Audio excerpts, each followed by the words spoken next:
আসসালামু আলাইকুম। সবাইকে পবিত্র মাহে রমজানের শুভেচ্ছা। পৃথিবীর সর্বশ্রেষ্ঠ মানব এবং রাসূল হলেন আমাদের প্রিয় নবী হযরত মুহাম্মদ সাল্লাল্লাহু আলাইহি ওয়াসাল্লাম।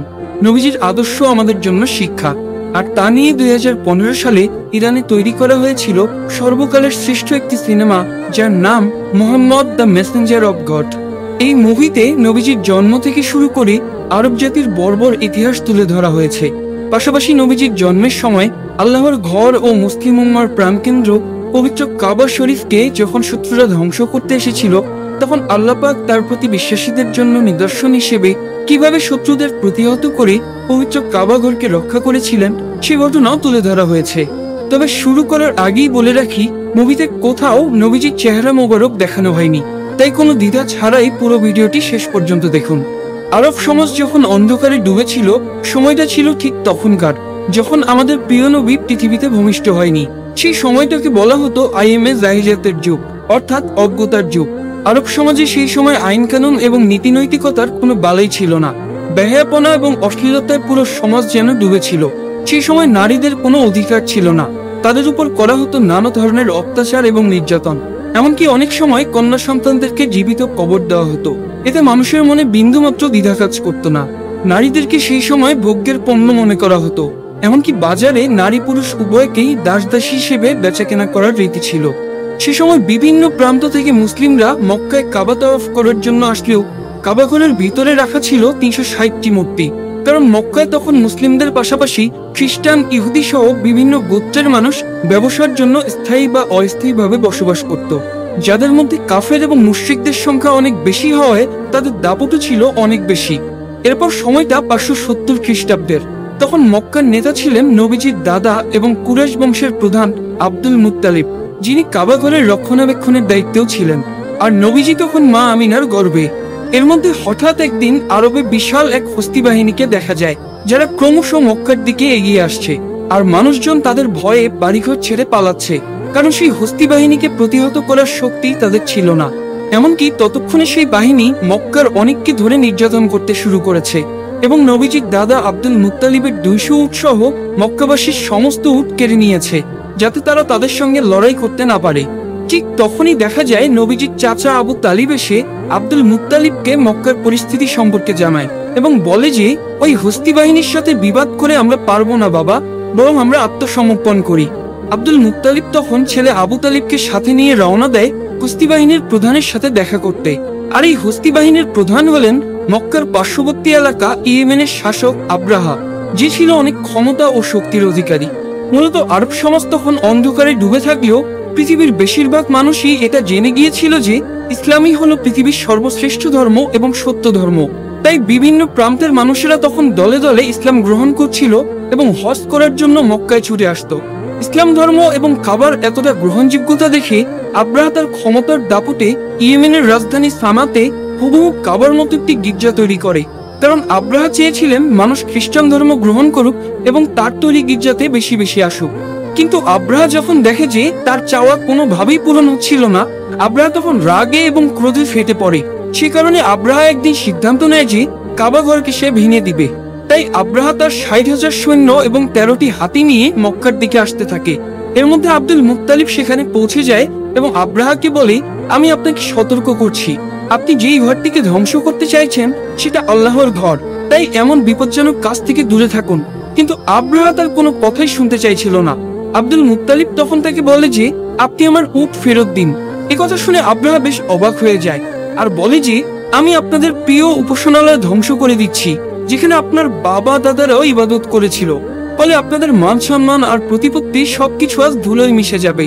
অথচ এই সকল বিষয় চিন্তা না করে আপনি কিনে এসেছেন আপনার উট ফিরিয়ে নিতে। আব্দুল মুত্তালিব তখন বলে যে আমি আমার উটের মালিক, তাই আমি শুধু আমার উট চাইতে এসেছি, কিন্তু এই মক্কা এবং কাবা ঘরের মালিক হলেন আল্লাহ। আমি নিশ্চিত আল্লাহ অবশ্যই তার ঘরকে রক্ষা করবেন। উত্তরে আব্রাহা বলে, আজকে আমি এটাই দেখতে চাই যে কিভাবে তোমার আল্লাহ কাবা ঘরকে আমার হাত থেকে রক্ষা করে। এরপর আব্রাহা আব্দুল মুত্তালিবকে তার উটগুলো ফিরিয়ে দেয় আর আব্দুল মুত্তালিব ফিরে আসেন তার বাড়িতে। পরদিন সকালে আব্রাহা তার হাতি বাহিনীদের নিয়ে মক্কায় প্রবেশ করতেই যাচ্ছিল, কিন্তু হাতিগুলো যখন কাবা ঘরের সীমানার মধ্যে চলে আসে তখন তারা আর সামনের দিকে এগুতে চাইছিল না। তাদের পা গুলো যেন একদম পাথর হয়ে গিয়েছে। আব্রাহা এবং তার সৈন্যরা তখন একটু চালাকি করে। জোর করে তারা হাতিগুলোর মুখ অন্যদিকে ঘুরিয়ে দেয় এবং হাতিগুলোকে তারা ভালো ভালো খাবার খেতে দেয়, আর সেই সমস্ত খাবার তারা ছড়িয়ে দেয় কাবা ঘরের সামনে। হাতিগুলো তখন সেই খাবারের লোভে আবারও কাবা ঘরের দিকে এগিয়ে যেতে থাকে। এদিকে আব্দুল মুত্তালিব অনেক চিন্তিত হয়ে পড়েন। ভারাক্রান্ত মন নিয়ে তিনি কাবা ঘরের সামনে চলে আসেন। কাবা ঘরের দরজায় একটি শিকল ছিল। আব্দুল মুত্তালিব সেই শিকলটিকে শক্ত করে চেপে ধরে আর কাবা ঘরের দরজার উপর মাথা রাখে। এরপর সে মহান আল্লাহকে উদ্দেশ্য করে বলে, ইয়া আল্লাহ, এটা তোমার ঘর, আর এই ঘরকে রক্ষা করার দায়িত্ব তোমার। আমরা তো শুধুমাত্র তোমার বান্দা, তোমার গোলাম। আমাদের পক্ষে আর কিছু করা সম্ভব হচ্ছে না, এখন তুমি কিছু করো। কথাগুলো বলতে বলতে তার চোখ দিয়ে অশ্রু গড়িয়ে পড়ছিল। কিন্তু ঠিক তখনই সে আকাশ থেকে একটি আওয়াজ শুনতে পায়, তাই সে ধীরে ধীরে সামনের দিকে এগিয়ে আসে। ঠিক তখনই তিনি দেখতে পায় আকাশ থেকে শত শত আবাবিল পাখি ধেয়ে আসছে মক্কার দিকে। আব্দুল মুত্তালিব এক দৃষ্টিতে পাখিগুলোর দিকে তাকিয়েছিল আর মনে মনে ভাবছিল, এটাই হয়তো আল্লাহর কাছ থেকে প্রেরিত কোনো রহমত, যেটা আজ কাবাঘরকে রক্ষা করবে। তা না হলে এত আবাবিল পাখি কেন এখানে আসছে? আবার প্রতিটি পাখির সঙ্গেই 3টি করে পাথর ছিল। একটি পাথর ছিল তাদের মুখে এবং বাকি 2টি পাথর ছিল তাদের 2 পায়ে। আব্দুল মুত্তালিব দেখতে পায় সমস্ত আবাবিল পাখি কাবা শরীফ ঘিরে ফেলেছে, এমনকি তারা সেখানে কাবা শরীফ তাওয়াফ করছে। তিনি এবার বুঝে যায় পৃথিবীর কোনো শক্তি আজ কাবা শরীফের কোনো ক্ষতি করতে পারবে না। এরপর সমস্ত আবাবিল পাখিগুলো ছুটে চলে যায় আব্রাহার সৈন্য এবং হস্তি বাহিনীর দিকে। আব্রাহা এবং তার সৈন্যরা আবাবিল পাখিদের দেখে অনেক ভয় পেয়ে যায়। তারা তখন সেখান থেকে পালিয়ে যাওয়ার চেষ্টা করে, কিন্তু ততক্ষণে সমস্ত আবাবিল পাখি তাদের সঙ্গে থাকা পাথরগুলো আব্রাহা ও সৈন্যদের উপর বৃষ্টির মতো ফেলতে শুরু করে। ফলে দেখা যায় প্রতিটি পাথর সেই সৈন্যদের শরীর ভেদ করে ঢুকে যাচ্ছে।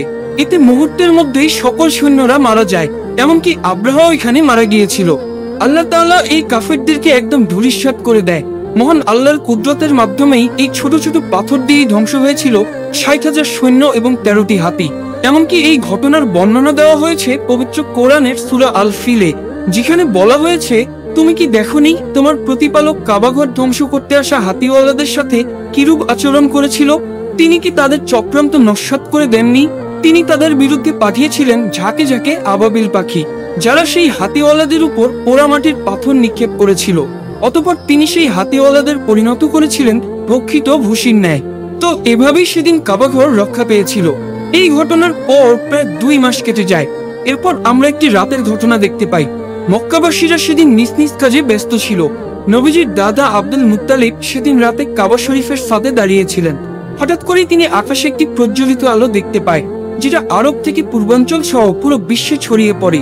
আলোটিকে দেখে আব্দুল মুত্তালিব অনেক অবাক হয়ে যায় আর তিনি দৌড়ে নিচে চলে আসেন। এখানে তিনি দেখেন যে কাবা শরীফের ভিতরে বিভিন্ন পূজারীদের রাখা যে 360টি মূর্তি ছিল, সেগুলো সব মাটির দিকে নত হয়ে ভেঙে পড়ছে। এরপর তিনি কাবা ঘর থেকে বাইরে বেরিয়ে এসে দেখেন যে কুফা এবং সিরিয়ার মধ্যবর্তী স্থানে পানি প্রবাহ শুরু হয়েছে, অথচ বহু বছর ধরে এখানে কেউ পানি দেখেনি। ঠিক তখনই আব্দুল মুত্তালিবের তার ঘরের দিকে চোখ পড়ে। তিনি এখানে দেখতে পায় আজকে তার ঘরের মধ্য থেকে অদ্ভুত এক ধরনের নূরের আলো বের হচ্ছে, যেটা এর আগে তিনি কখনো কোনোদিন দেখেনি। আব্দুল মুত্তালিব তখন ধীরে ধীরে তার ঘরের দিকে এগিয়ে যেতে থাকে, কিন্তু যখন তিনি তার ঘরের দরজার কাছে পৌঁছায়, তখন তিনি দেখেন যে মা আমেনার কোল জুড়ে একটি ফুটফুটে শিশুর জন্ম হয়েছে, যার শরীর থেকে অসম্ভব পরিমাণে নূর বের হচ্ছে। আব্দুল মুত্তালিবের চোখে তা দেখে পানি চলে আসে, কারণ সেই সময় আরবের অন্ধকার সমাজে প্রদীপের আলো হয়ে আসেন নবীজি মুহাম্মদ সাল্লাল্লাহু আলাইহি ওয়াসাল্লাম। পরের দিন আব্দুল মুত্তালিব তার নাতির আকিকার জন্য উট জবাই করে গরিব দুঃখী মানুষদের খাওয়ান। সেখানে তাকে সাহায্য করছিল তার ছেলে আবু তালিব। তখন সেখানে আবু তালিবের বড় ভাই অর্থাৎ নবীজির আরেক চাচা আবু লাহাব আসেন। তবে গরিবদের সাথে একসাথে বসে খেতে হবে দেখে বাড়ির দরজা থেকেই তিনি চলে যান। আসলে আবু লাহাব অনেক অহংকারী লোক ছিলেন। অন্যদিকে মা আমিনার বুকে দুধ তৈরি হচ্ছিল না, তাই শিশু মুহাম্মদকে দুধ খাওয়ানোর জন্য একজন মহিলাকে ডাকা হয়। সে ছিল আবু লাহাবের স্ত্রীর দাসী। তাই আবু লাহাব ঘরে ফেরার পর তার স্ত্রী তার সাথে অনেক রাগারাগি করে যে তার দাসীকে এই কাজের জন্য কেন নেওয়া হলো। আসলে আবু লাহাবের স্ত্রীও অনেক অহংকারী ছিল। অন্যদিকে দেখা যায় ইহুদিরা মিলে কথা বলছিল। তারা বুঝতে পেরেছে কোনো বিশেষ শিশুর জন্ম হয়েছে, কারণ এই ব্যাপারে তাদের কিতাবেও স্পষ্ট বলা ছিল। ফলে যেদিন রাতে নবীজির জন্ম হয়, সেদিন রাতের আকাশের সেই আলো দেখি খ্রিস্টান এবং ইহুদিদের ধর্মযাজকরা বুঝে গিয়েছিল তার মানে সেই শিশু পৃথিবীতে চলে এসেছে। তবে ইহুদিরা বেশ চিন্তিত ছিল, কারণ তারা জানতে পেরেছিল যে কোনো ইহুদির ঘরে এমন শিশু জন্ম নেয়নি। তা তাহলে সেই শিশুটি কি হতে পারে। আর এজন্য তারা তখন সেখানকার অনেক বাচ্চাকে কিনতে চায় যেন সেই শিশুটি তাদের দলে আসে। এমনকি টাকার বিনিময়ে ভণ্ড মহিলাদেরকে দায়িত্ব দেয় শরীরের কোনো বিশেষ দাগের মাধ্যমে শিশু নবীজিকে খুঁজে বের করার জন্য। যাই হোক, এরপর দেখা যায় বাচ্চাদের নাম রাখার উৎসব চলছে।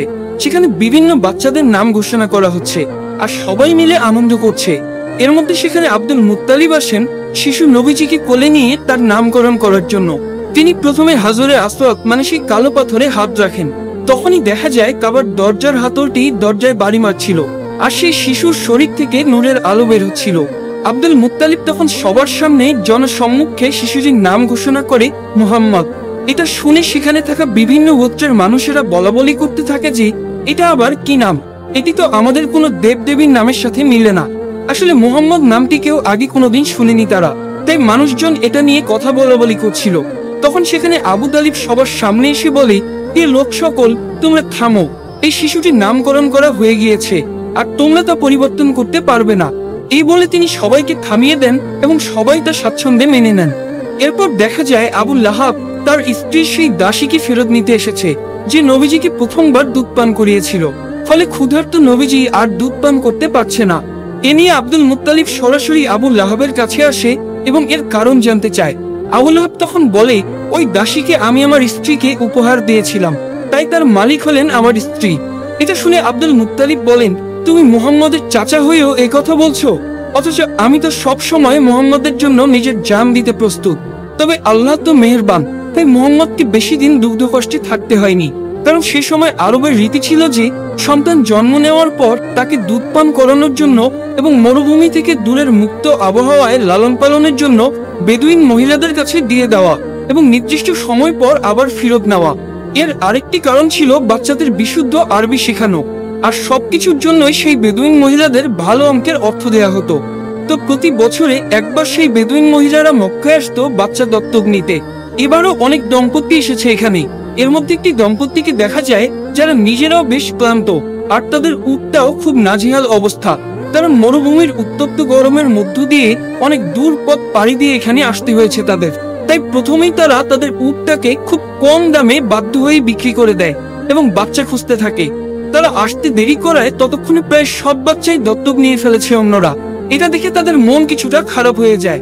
এদিকে কসাই যখন তাদের উটটাকে জবাই করতে যাবে ঠিক তখনই উটটি উঠে দৌড় দেয় এবং নবীজির বাড়িতে প্রবেশ করে।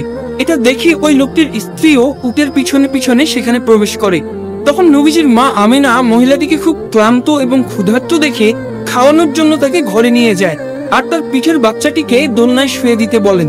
মহিলাটি যখন তার বাচ্চাকে দোলনায় রাখতে যান তখন তিনি শিশু মোহাম্মদকে দেখতে পান, যার শরীর থেকে নূরের আলো চমকাচ্ছিল।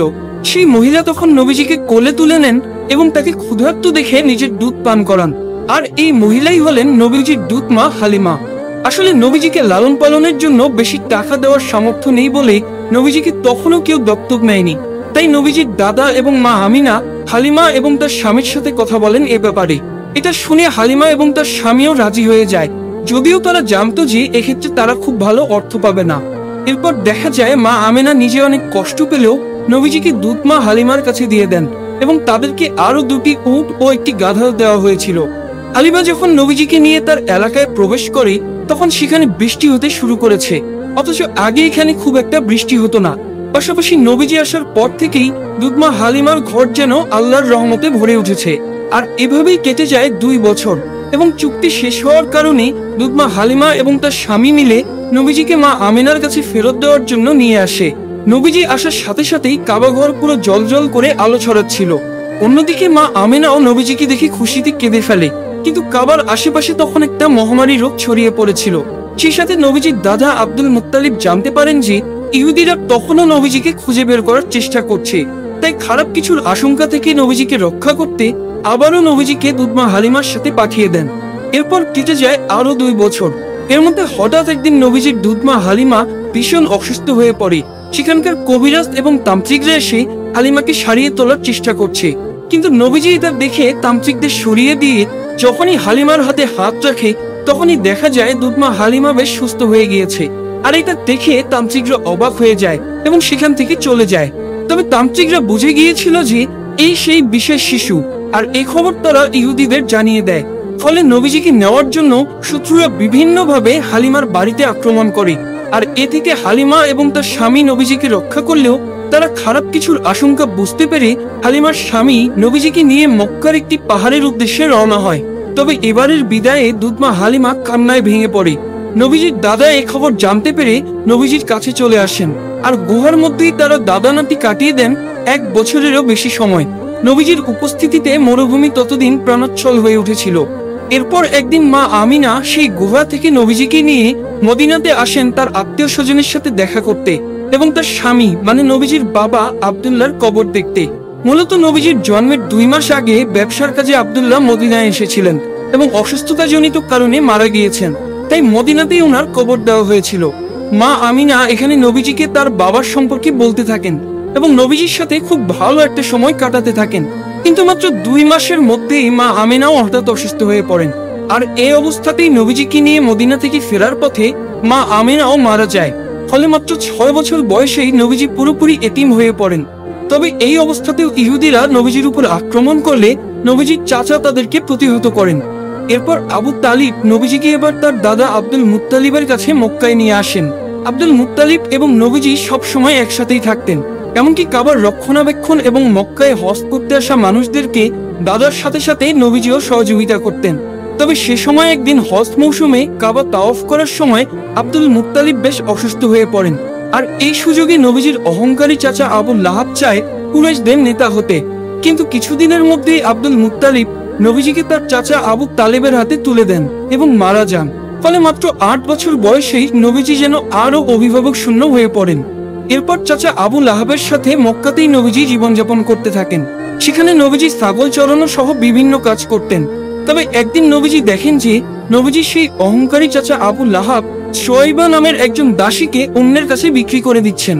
কিন্তু শোয়েবার স্বামী সেটা না করার জন্য আবু লাহাবকে অনুরোধ করতে থাকেন, কারণ সে অসুস্থ ছিল। উত্তরে আবু লাহাব বলেন, আমার পাওনা অর্থ ফেরত দিয়ে দিলেই আমি তাকে আর বিক্রি করব না। তখন পাশে দাঁড়িয়ে থাকা নবীজি চাচা আবু লাহাবকে বলেন যে শোয়েবাকে আপনি ছেড়ে দিন, আর আমি নিজেই আপনার অর্থ ফেরত দিব। নবীজির এই মহানুভবতার কারণে শোয়েবা সেদিন ছাড়া পেয়ে যায়। মূলত শোয়েবা ছিলেন সেই মহিলা যিনি নবীজিকে সর্বপ্রথম দুধ পান করিয়েছিলেন। এরপর আরেকদিন নবীজি দেখেন যে একজন লোক তার কন্যা সন্তানকে জীবন্ত কবর দিতে যাচ্ছেন, আর সে সময় লোকটির স্ত্রী তার পায়ে ধরে কান্না করে এটা না করার অনুরোধ করছেন। নবীজি তখন বাচ্চাটিকে কোলে নিয়ে লোকটির কাছে আসেন এবং লোকটিকে বুঝান যে মেয়ে সন্তানরা হলো পিতামাতার জন্য রহমত স্বরূপ। নবীজির কথা শুনে লোকটির মন মায়ায় ভরে যায় এবং তার কন্যা সন্তানকে গ্রহণ করেন। এইভাবে দেখতে দেখতে নবীজির বয়স হয় 12 বছর। তো তার চাচা আবু তালিব যেহেতু ব্যবসায়ী ছিলেন, তাই আরবের নিয়ম অনুযায়ী প্রতি বছরে একবার সিরিয়া সফরে যেতেন। তবে নবীজিও এবার বায়না ধরলেন তিনিও তার চাচার সাথে সিরিয়া সফরে যাবেন। যাত্রা শুরু করার পর পথিমধ্যে বসরা নামের একটি জায়গায় তারা তাঁবু ফেলেন, আর সেই শহরে একটি গির্জায় বহেরা নামের একজন ইহুদি পাদ্রী ছিলেন, যিনি নবীজি এবং তার চাচার কাফেলার মুসাফিরদের দাওয়াত খাওয়ান।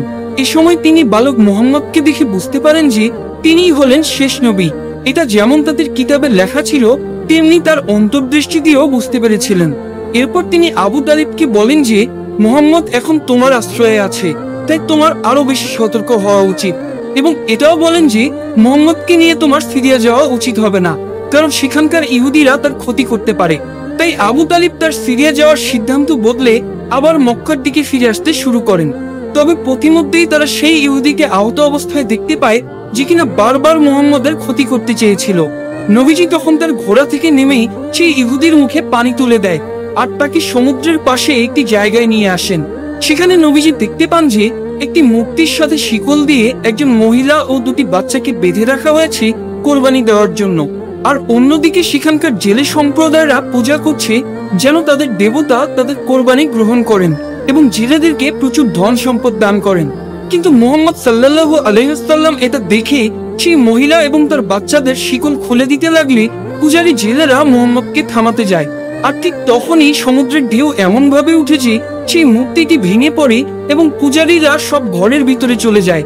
কিছুক্ষণ পর ঢেউ থামার পর দেখা যায় প্রচুর মাছ সমুদ্রের পাড়ে এসে জমা হয়েছে, যা দেখে জেলেরা অবাক হয়ে যায় এবং দ্রুত সেই মাছ কুড়াতে থাকে। আর দূর থেকে সব দেখে সেই ইহুদি লোকটিও অবাক হয়ে যায়। আসলে আল্লাহ পাকের কাছে এটা নবীজির প্রার্থনা ছিল। শেষ দৃশ্যে দেখা যায় আবু তালিব বৃদ্ধ হয়ে গিয়েছে, আর তিনি কাবার সামনে দাঁড়িয়ে মক্কার সবাইকে আহ্বান করছে কোন রকম দ্বন্দ্ব বিবাদ ছাড়া ইসলামের পথে ফিরে আসতে এবং শান্তিপূর্ণ জীবন যাপন করতে। কিন্তু তখনও সেখানকার কিছু নেতারা আবু তালিব এবং মুহাম্মদকে মিথ্যা প্রমাণ করতে চায়। তবে মক্কার মানুষ ততদিনে পরিষ্কার হয়ে গিয়েছিলেন মুহাম্মদ সাল্লাল্লাহু আলাইহি সাল্লাম হলেন সর্বশেষ নবী, তাই তার ধর্মই সর্বশ্রেষ্ঠ ধর্ম। প্রিয় দর্শক, আজকের এই তথ্যমূলক সিনেমাটি নিশ্চয়ই আপনার জীবনের শ্রেষ্ঠ সিনেমা, তাই আজকের ভিডিওটিতে লাইক দিন এবং কমেন্ট করুন।